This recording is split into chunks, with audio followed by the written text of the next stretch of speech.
Alright, what's going on everybody? I'm going to make this video pretty quick, but this is going to be covering how to use your materials from Quixel Mixer and how to bring them into Bridge, or download them rather, into the library, and then be able to export them into Unreal Engine 4. So as you can see here, these are one of the default materials that come with Quixel Mixer.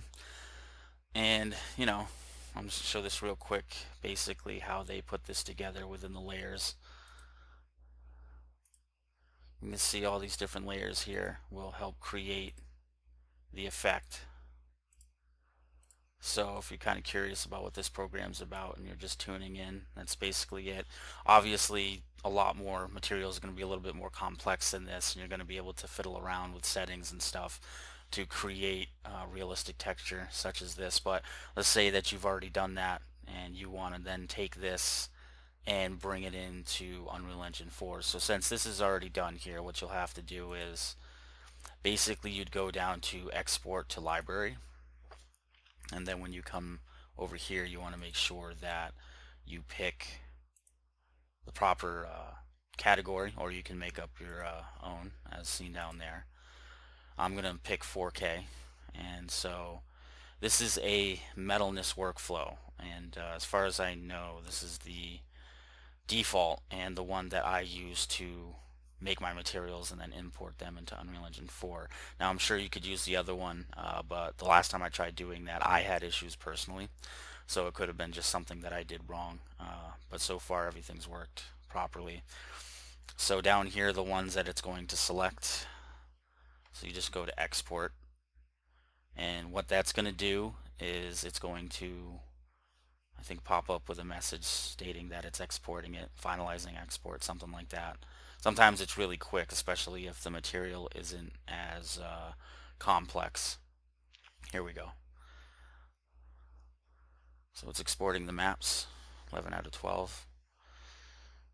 And once this is done, you'll be going into Quixel Bridge, and then you have to go to the library, and it'll, pretty sure it'll pop up in the downloaded or the custom materials. So that's done. So I have a few downloaded here. It might be even under acquired. Oh, that's right. It's going to be under Mixer.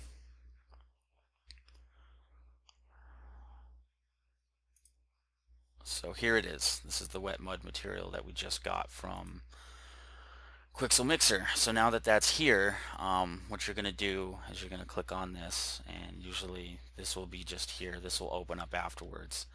And you want to come down to Export Settings, and you want to make sure that you have everything selected properly, otherwise it's not going to work. You also want to make sure that your project is open in Unreal Engine, otherwise it's not going to export. So right now my project's in Unreal Engine 4.22. The new one, 4.23, is out. I did set that up already, but I haven't made a new project. So for the sake of the tutorial, let me just show you how this is done.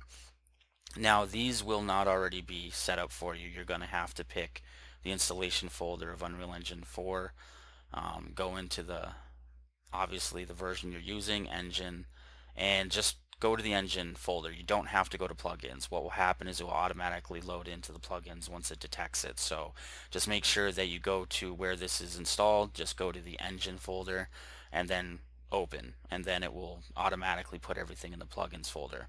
The next one is you're going to have to make sure that you select the project location, and so this being my default location for the projects, my project is ArcViz 2019, and then I selected the content folder, and then you just select folder and you're done. Now it will probably say it's installing plugins, or just saying installing, so it's installing the necessary plugins for this to work. Also, when you actually export, you want to make sure you go down to global settings too, because this will save you a lot of time per material, instead of having to change the settings every time, depending on if it's a decal or just a surface or a 3D asset. If you set these up, this should make sure that it remembers these settings until you otherwise tell it to do something else. So I usually download in 4K, texture format Targa, and go to advanced settings in case you want to take a look what this has to offer, if you're satisfied there. I just keep it at the defaults. And then basically Yeah, that's that. So then you want to export. And since this isn't a downloaded one, this will be fairly simple and straightforward. But let's say you went to a downloaded one, right? So like this one here, you're probably going to have a little bit more settings to mess with. So for download settings, you also want to make sure before you download and you go crazy downloading all the assets, because I know a lot of people out there are doing it, you want to make sure again that you have these settings all taken care of first. This is imperative. If you don't do this and you try to import it and you wonder why the material isn't working, it's because one of these steps you messed up on. So make sure you go down to Unreal Engine 4 or whatever one that you're using. I don't use Unity, and I'm not really using it for any other engine, so I pick Unreal Engine 4. And it will automatically select the materials settings that you're going to need. So same thing down here. This is also going to have global settings. You want to kind of set that up so that every time you download something, it should remember those settings for you, but always double check just in case. Again, export settings. Make sure that's all set, and you would hit export. So pretty much I already have this in the engine, so what I'm going to do just for the sake of the tutorial is I'm going to go down to the mixer folder and actually bring in this mud material. And so if you don't have this open, this would pop up with a error 13428, and basically what that means is that it's not able to import through a port that Unreal Engine uses because it's not open. So once it's open, this is pretty much what should be popping up.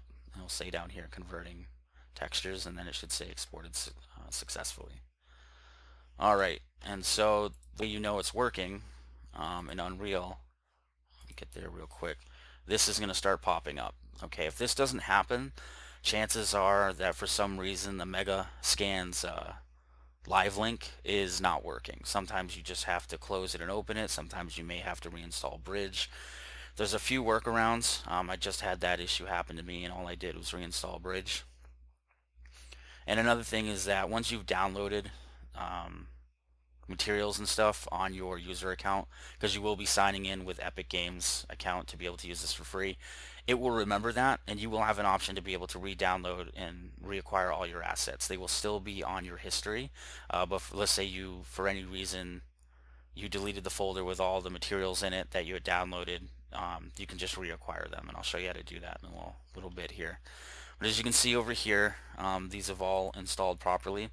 Now for those people out there that may have done something wrong, what may happen is you may only see like 2 maps here, and then this won't look anything like the material you've downloaded. You might get like a sidewalk texture, and that means that you didn't set up the settings properly, so Unreal doesn't know what it's trying to do, and then it just tries to do the best of what it can with what it has, and it doesn't work. So you have to make sure that you set those up. It's imperative. If you don't, that's probably why you're getting that. So just make sure you go back, re-download it with the proper settings, and if you have to, delete the folder out of your project, because it's going to go all the way into content. And since this is my project folder, under surface, and you'll see a folder pop up. Now these are tire tracks actually, so where was I? I think custom service might have been it. Wet mud. Yep. Okay, so that might also be the other folder you're using there. So just make sure you check under your project and content. So just for the sake, for showing this, right now I have a sidewalk texture down here, but I haven't set it up like I did with my road texture in my previous video to actually work with tessellation. What I will do is put 2 videos in the link down below so that everybody can look at these videos. And this guy has a few videos on how to create tessellation for textures. So this way, when you bring in a 3D mesh that has enough subdivisions, and this is what you have to do, his technique will show you how to make it so that the textures will work with that mesh and create tessellation. Otherwise, you're just putting it on a flat surface, and it just has the illusion that it looks 3D. Now, if you really want it to be 3D and actually look good, like say you had like a stone wall or something like that, those 2 videos will show you how to do that. But just again, just watch those videos, make sure you pay attention to everything, and he'll explain as to why you don't want too much tessellation. And you can even look in wireframe mode of the mesh that whatever you decide to bring in, what's going to happen to that mesh when you create tessellation and you add more tessellation to it. It will just make it more and more triangulated, and you don't want to bog down your system too much, so it's kind of a balancing act. So let me just apply this real quick. Now it's pretty big, obviously, because I'm just using a flat mesh, a default mesh from Unreal 4. But if I were to come up real quick, you can see it's already set up. And this way, basically, you don't have to go into the material information and set it up yourself, which would pretty much defeat the purpose of them having Bridge to export it for you. This way you can just bring it in, you can start messing around with it. Now you may have to learn some of that node-based information to set up the material properly depending on what you're aiming for. But for those of you that know how to do that, I'm sure you could take a look at the material, understand how it's put together. And let me double click on this real quick. So as you can see, this is a material that's already set up, but again, see how it has this texture. I'm not really sure why it always shows this as the parent, but this is just how their program works. And these are just using the textures that were exported and then setting this up as an actual material to use. So that's pretty much it. I mean, when you double click on it, this is what's going to pop up. If you want to mess around with it for any reason, I'm guessing you could probably create a material instance. So we'll just keep it default. It may not have a lot of parameters. It may have a lot of parameters. Down here it kind of does already. So yeah, they already have parameters set up. You can change the tiling too. So I could probably just set that up. So enable tessellation. Now again, this is going through world displacement under the materials. And the two videos that I'm going to show you, the first one's going to show you how to create a normal PBR material. But you're going to need to see that so that when he starts going into the second video and how he sets up the tessellation textures, you'll see how he did that, and then you'll be able to follow along with him and then realize, oh, okay, that's how you do it. So for any reason you wanted to just take the textures that were exported from Quixel Mixer, just like this, he'll show you how to do that, so you don't have to worry about this already being set up for you. So again, there's a lot of little enable subdivision. Yeah, that's probably for using it on meshes and stuff, just like I was telling you about. But you'll be able to set up all these different settings and work with this. So let me do this real quick. So that's already applied. Let me go to tiling. I'm guessing if I put this up to 4. Yep. There we go. That's what you want. So there's that. That's a good thing about material instances, where you can just pretty much mess around with all the settings, and it does most of the work for you. You can even, like I said, you can even change the roughness intensity. So let's try that. Oh, geez, that's really wet mud. That's like medieval. That doesn't even really look like mud. So then you can actually change it to look a little bit more rough.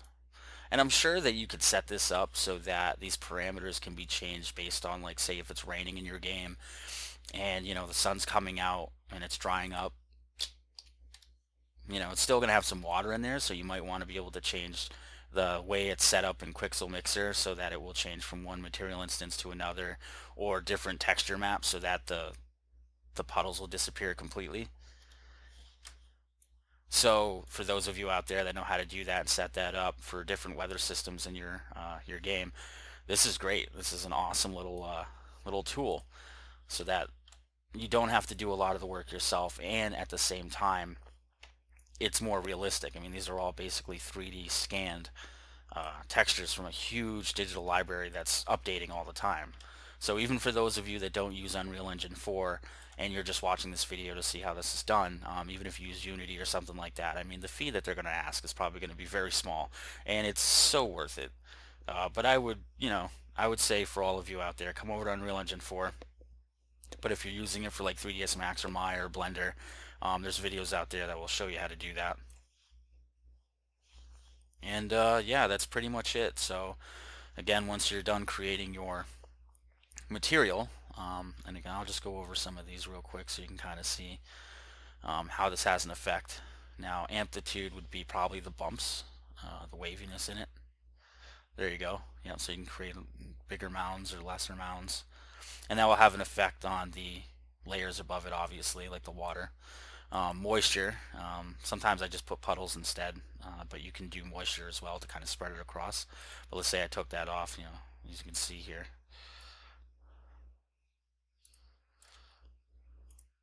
turn it back on, it gives it a little bit more of a moist look. I know a lot of people are probably cringing at that word, but that's what mud is. And so there's another thing here, another layer.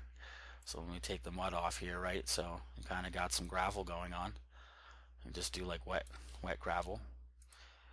That'll flatten everything, so that will also affect the water above it. And it's awesome because it's basically working with height maps, as you can see. Well, this is the noise texture, but let's say that's like a height map. It's going by that. Take that off, bam. It's just a flat plane of water. It's just Photoshop within a 3D rendering program.